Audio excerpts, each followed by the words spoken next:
पुण्यको उत्तम विश्वासीलाई यहाँ नेपाल.in स्वागत छ। धेरै धेरै धन्यवाद। नमस्कार।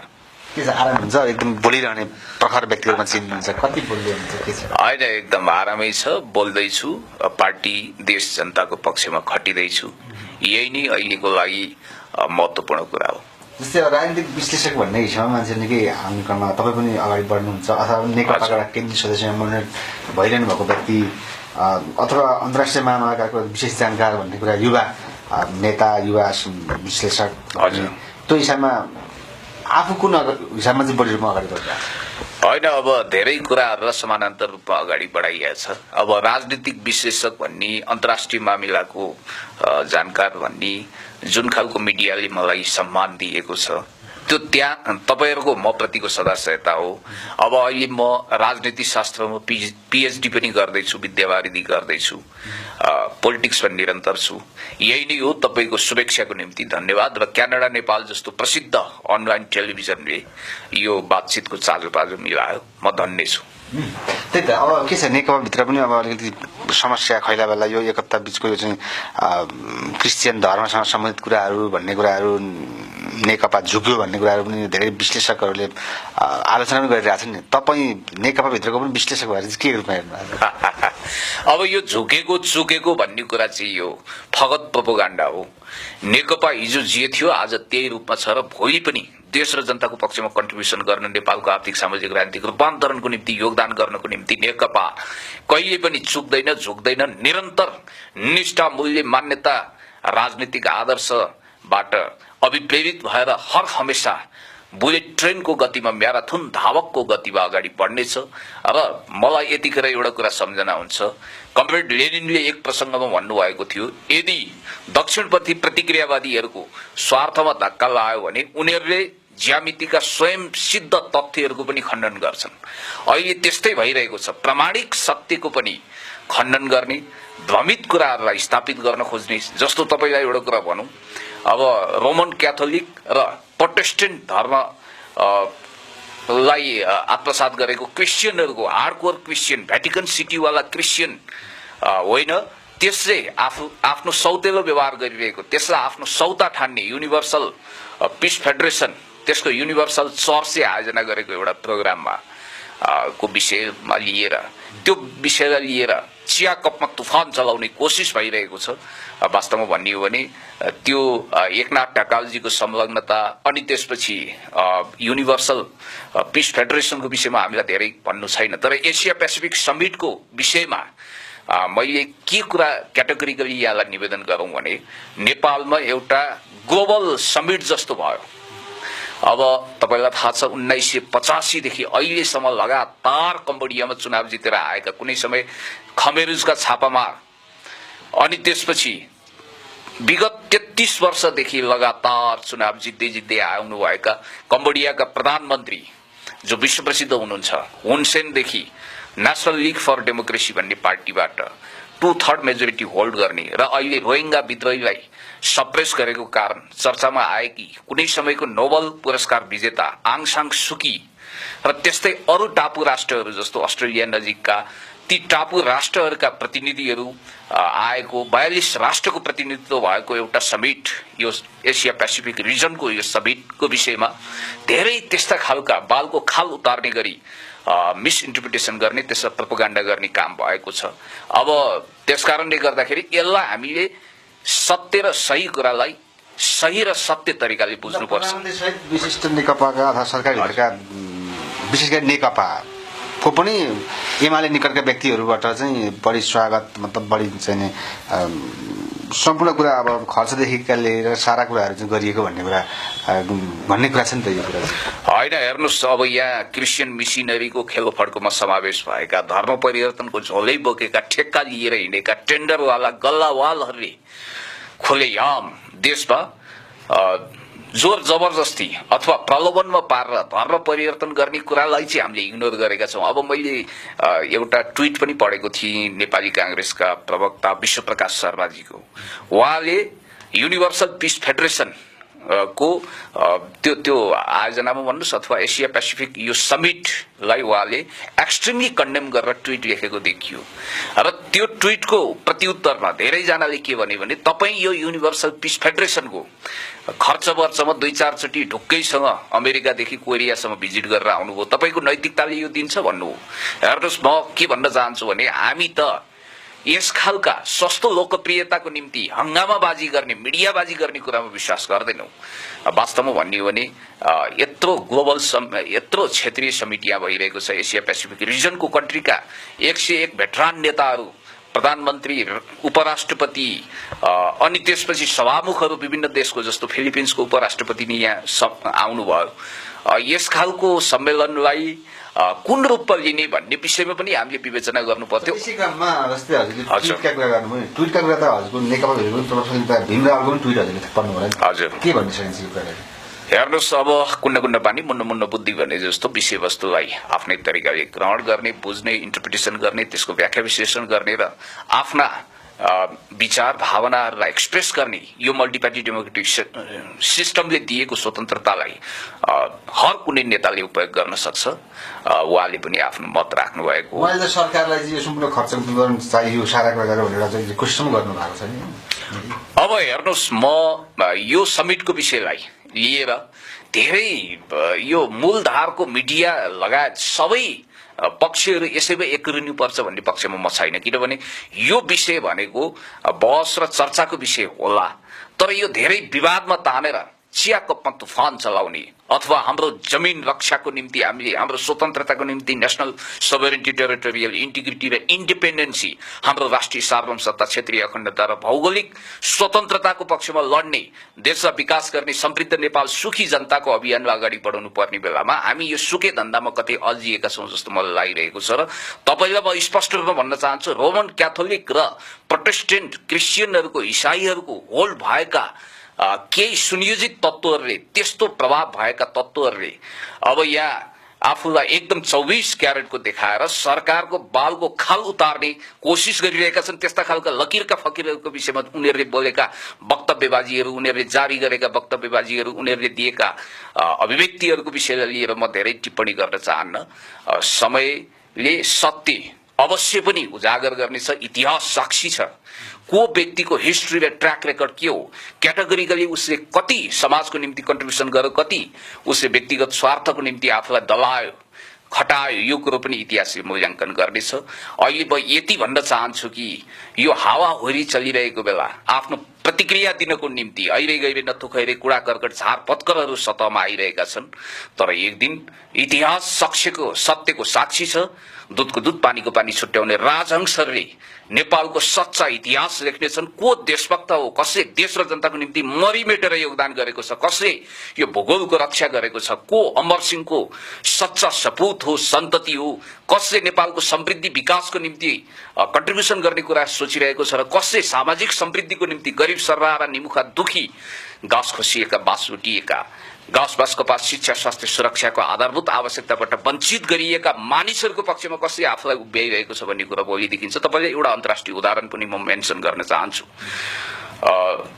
तपाईँले पढ्नु भएको छ pirate sign emperor, new and world, media control, understanding power जस्तो विश्व प्रसिद्ध कृतिहरूको रचनाकार, मार्क्सवादी एकाडेमिसियन, प्राज्ञ, विश्व प्रसिद्ध भाषाशास्त्री नोम चोम्स्कीको एउटा भनाइ मैले यहाँ सम्झना गर्नु उचित होला। उहाँले भन्नुभएको छ, संसारमा त्यही मानिसले मात्रै आफूलाई सच्चा र सर्वश्रेष्ठ दावी गर्न सक्छ, त्यसले मात्रै आफ्नो इतिहास रच्न सक्छ जो नैतिक रूपमा इमान्दार छ, जो देश र जनताको निम्ति 24 घण्टा मरिबेटेर खटेको छ, जसले आफूलाई सम्पूर्ण रूपमा राष्ट्रको निम्ति, जनताको निम्ति समर्पित गरेको छ, त्यही मान्छेको मात्रै सच्चा इतिहास कायम हुन्छ। बाँकी नक्कली डेन्टिङ पेन्टिङ गर्ने, अब हेर्नुहोस् नेपाली कांग्रेसका कतिपय साथीहरू हाम्रा हितेरी मितेरी होलान्, किनभने नेपाल सानो देश त म भन्दिनँ। महाकवि लक्ष्मीप्रसाद देवकोटाले नेपालको भूगोल भलै सानो जस्तो देखिए पनि नेपालको विशालताको विषयमा, यसको बहुआयामिक महत्त्वको विषयमा बडो सुन्दर निबन्ध लेख्नु भएको छ कि नेपाल सानो छ भन्ने। नेपाल जस्तो समृद्ध ऐतिहासिक नेपाल समृद्ध बनाउनु पर्छ भनेर यो ऐतिहासिक मुलुकलाई अझ गौरवशाली बनाउने मिसनमा नेकपा अगाडि बढिरहेको छ। सम्माननीय प्रधानमन्त्री कमरेड केपी ओलीज्यूले पनि र हाम्रा वरिष्ठ नेताहरू जस्तो अब पूर्व प्रधानमन्त्री कमरेड माधव कुमार नेपाल, कमरेड प्रचण्ड, झलनाथ खनाल लगायत हाम्रो नेतृत्व टिम आखिर अब विचार अभिव्यक्तिमा स्वतन्त्रता को उपभोग गर्दै काम कारबाहीमा एकरूपताको पक्ष लिँदै काम कारबाहीलाई एकनिष्ठ ढंगले एकरूप प्रणाली अन्तर्गत यसलाई अगाडि बढाइरहनु भएको छ। देश र जनताको सेवा बाहेक हाम्रो कुनै ध्याउन्न पनि छैन, मिसन पनि छैन। तर नेपाल अब हिन्दू राज्य भनेर चिनिएको धर्मनिरपेक्ष भन्ने कुराहरू छन्, त्यो सँगसँगै क्रिस्चियनसँग सम्बन्धित बढी लालच भए चाहिँ अब राज संस्थासँग सम्बन्धित व्यक्तिहरू पनि अझ नजिक मतलब अलिकति पावर देखाउने कुराहरू पनि भन्ने कुरा विश्लेषण गर्नेहरूले त्यो हिसाबले गरिरहेको छ नि त। अब हेर्नुहोस् यहाँ कतिपय यस्ता मानिसहरू छदम बेसी मान्छेहरू अब साँच्चै भन्ने हो भने एउटा रूप छ, अर्को काम गरिरहेका छन्। मुखमा राम बगलीमा छोरा भएका मानिसहरूले हाम्रो पार्टी, हाम्रो नेतृत्व, यो सरकारको बदनाम गर्ने काफी हदसम्म कोसिस गरिरहेका छन्। तपाईलाई यति कुरो भन्न चाहन्छु कि वास्तवमा भन्ने हो भने मैले अघि पनि तपाईलाई निवेदन गरेँ, समयलाई तपाई पर्खिएर हेर्नुहोस्। अहिले हावाहुरी चलिरहेको बेलामा धेरै मानिसहरू छाती ठोकी ठोकी हामी नि एकदम सत्यका ठेकेदार हौं, हामीले नि इतिहास निर्माण गर्छौं जसरी चोरीफुरी गरिरहेका छन्, उत्पात चोरीफुरी बढिरहेको छ उनीहरूको।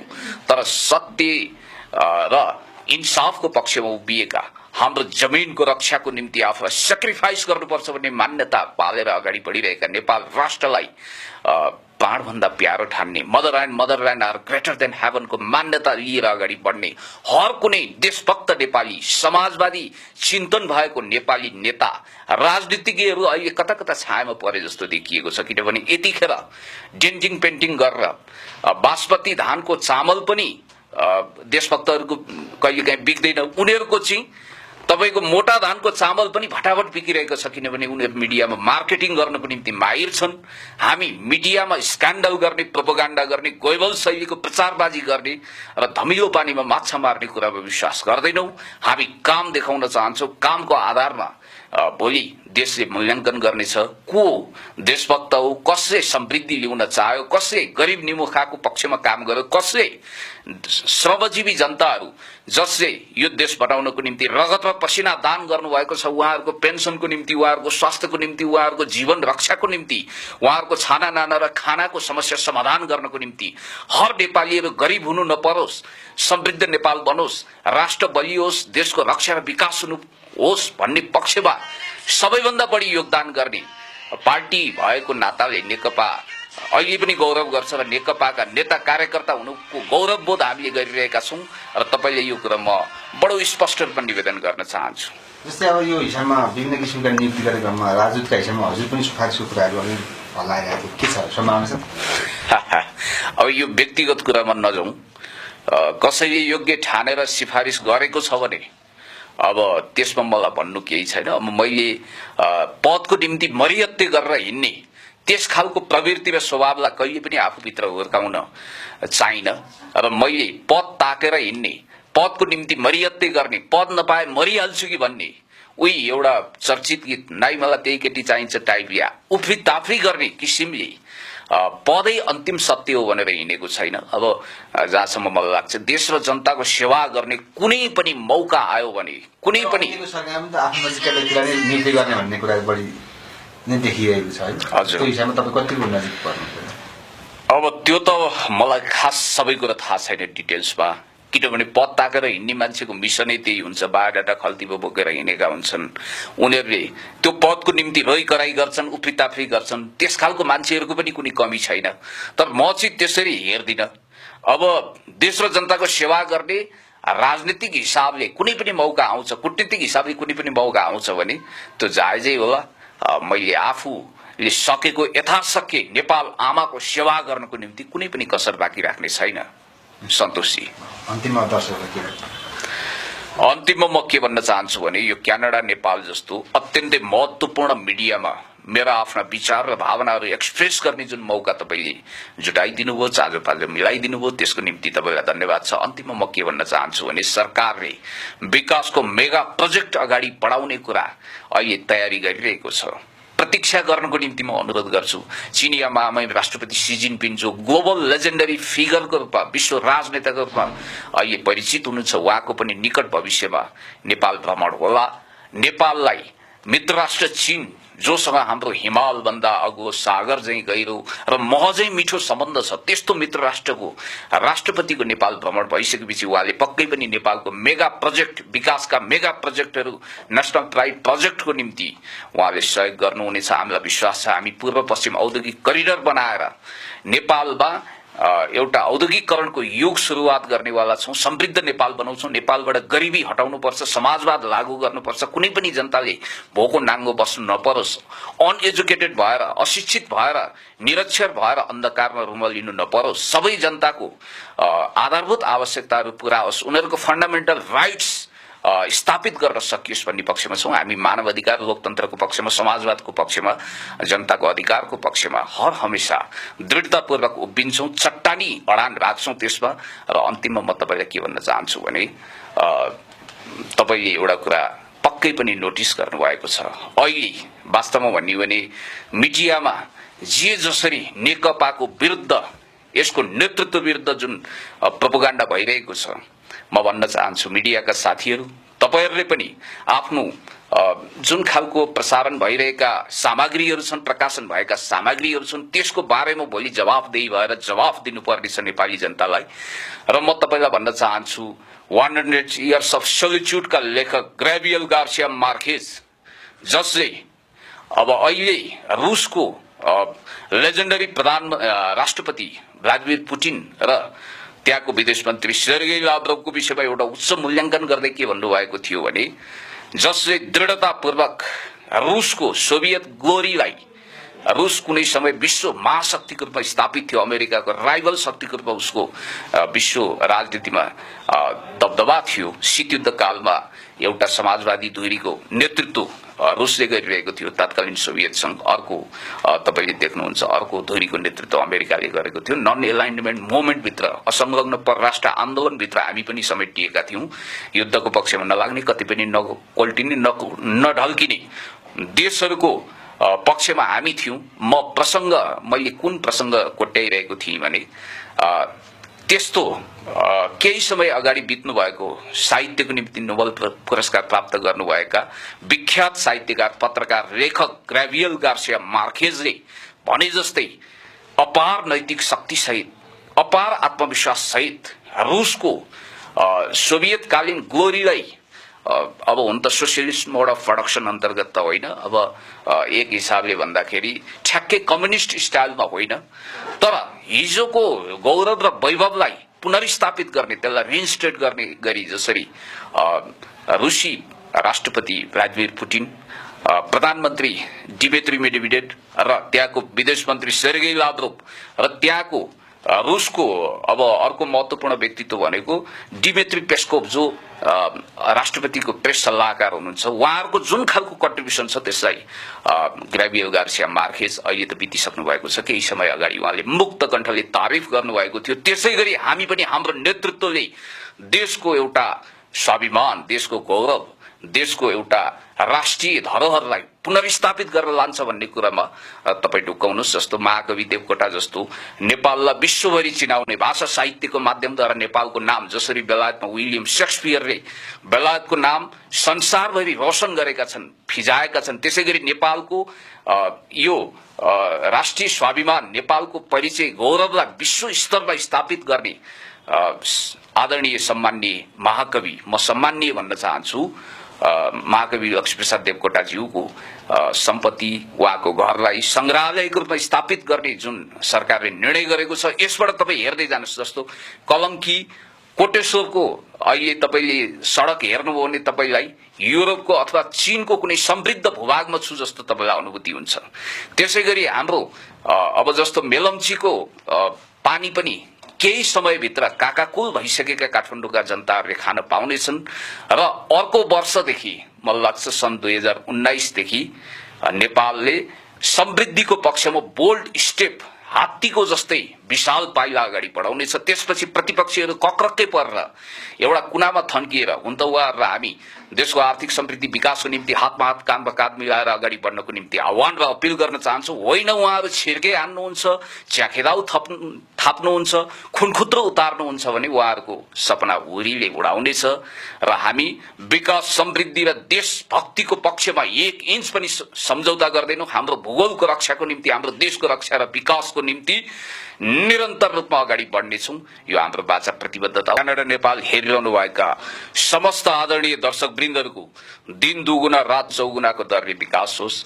तपाईहरूको पनि उत्तरोत्तर प्रगतिको कामना गर्छु। व्यक्तिगत रूपमा तपाईलाई पनि धेरै धेरै धन्यवाद।